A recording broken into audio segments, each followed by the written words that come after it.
There's something terrifying about silence. It's not anger. It's not revenge. It's not a war of words or a battle of egos. It's just silence.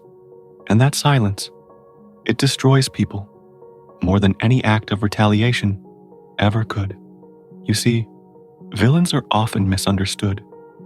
Society loves a good hero, the one who forgives, who turns the other cheek, who suffers in silence but still smiles. But a villain? A true villain doesn't waste time proving anything to anyone. They don't beg, they don't plead, they don't seek justice. They just disappear. And that is exactly what she did. She wasn't always like this. There was a time when she believed in love, in loyalty, in the idea that people would stand by their word. She gave him everything, her time, her energy, her devotion. She built him up when he was nothing. She defended him when others doubted him. She sacrificed, adjusted, molded herself into what he needed. And what did he do in return? He betrayed her, not just with another woman. No, that would have been too simple.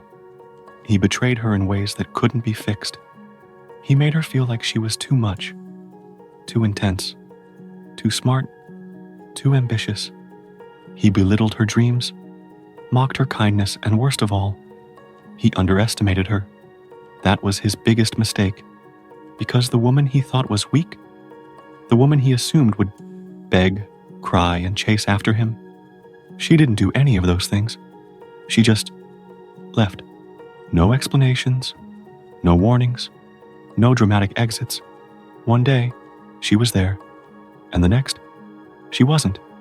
At first, he didn't notice. Men like him never do. They assume women will always be there, waiting, hoping, praying for their return. But then days turned into weeks, and something felt off. The calls went unanswered. The messages were seen but ignored. And that silence, that deafening, suffocating silence, it drove him insane. Because the truth is, nothing haunts a person more than a presence that suddenly becomes an absence. She knew exactly what she was doing, and it was only the beginning. There's a reason why silence is the most dangerous weapon.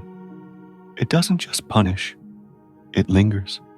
It seeps into a person's mind, forces them to replay every mistake, every misstep, every moment they took for granted. And the worst part? There's no closure. That's what he hated the most. The not knowing. He checked her social media. Nothing. No dramatic posts, no cryptic quotes, no signs of heartbreak. Just absence. She was gone, and yet she was everywhere. At first, he convinced himself that she was playing a game, that any day now she'd come crawling back. But days turned into weeks, and reality started to sink in. She wasn't coming back, and it was driving him insane. Because you see, he was used to being the one in control. He was the kind of man who could manipulate his way out of anything. He knew how to twist words, how to guilt trip, how to make a woman feel like she was the problem. But how do you manipulate someone who doesn't acknowledge your existence? He couldn't. So he tried everything. First, he acted unbothered. He went out, partied, surrounded himself with women, posting pictures, hoping she'd see them, but she never reacted. Not even a single like on a post. Nothing.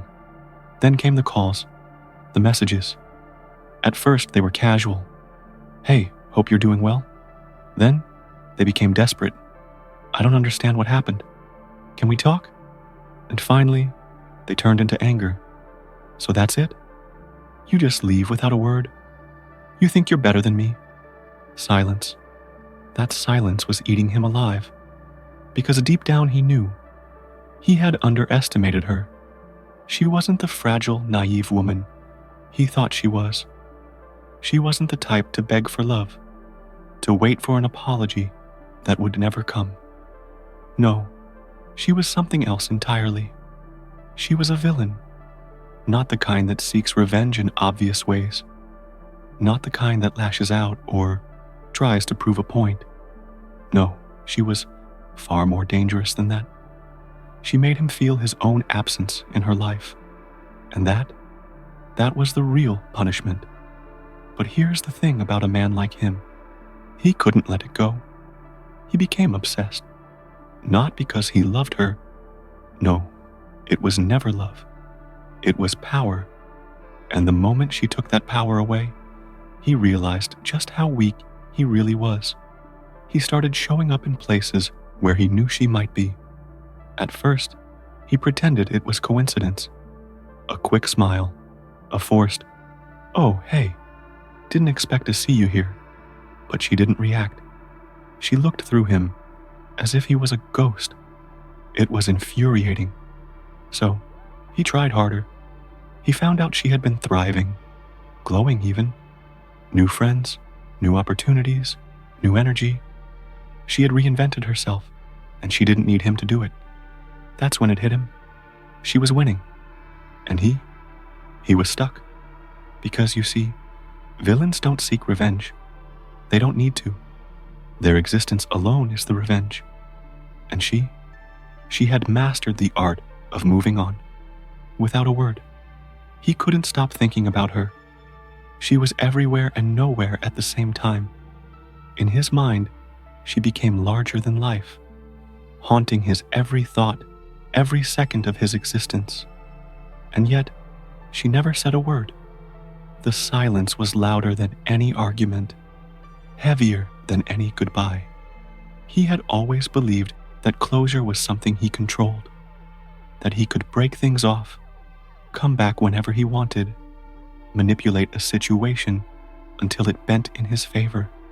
But this was different. She had rewritten the rules. She had left him in a state of complete powerlessness, and it was eating him alive. So he did what weak men do. He started spreading stories, lies, twisting the narrative to make himself look like the victim. She just disappeared. She was never loyal to begin with. She must have found someone else. But even that didn't work, because she never responded. She never corrected the lies, never fought back, never acknowledged his existence. And that was worse than any confrontation. See, people like him thrive on reactions. Whether it's love, hate, anger, it doesn't matter. As long as they can pull some kind of emotion out of you, they feel in control. But when you give them nothing, that's when they unravel. That's when the real suffering begins. And he was suffering. The sleepless nights, the constant checking of his phone, the way every little thing reminded him of her. A song, a scent, a random street corner. She had imprinted herself in his mind, not because she forced herself to stay, but because she left so effortlessly, and in doing so, she became unforgettable. He tried to move on. He really did. But no matter who he was with, no matter how much he tried to distract himself, there was always something missing, something that none of them had. It wasn't love. It was respect. She had walked away with her dignity intact, while he was left scrambling, desperate to regain some sense of control. But it was too late. She had already won. And the best part? She never even had to fight. That's the thing about true villains. They don't chase. They don't beg. They don't even seek revenge. They just walk away. And in doing so, they become the one thing their enemies fear the most: a legend.